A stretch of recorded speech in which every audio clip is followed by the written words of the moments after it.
ఎవడో వచ్చి ఏదో అడిగితే పాదఘట్ట మీద చెయ్యి వేయగలననే అనుకుంటున్నావా?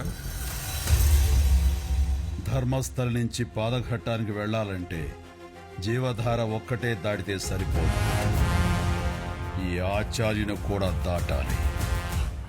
ఆ పాదఘట్టంకి నీకు ఏంట్రా సంబంధం? పాదఘట్టంకి ఏదన్నా అయితే నీకేంటి?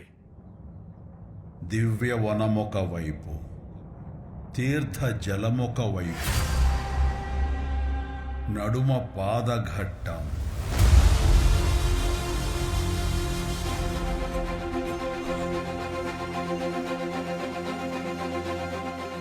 దివ్య వనమొక వైపు, తీర్థ జలమొక వైపు,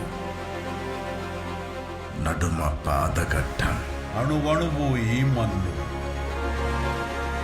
అణువణువు ఈ మన్ను. అమ్మ దయగల దన్ను.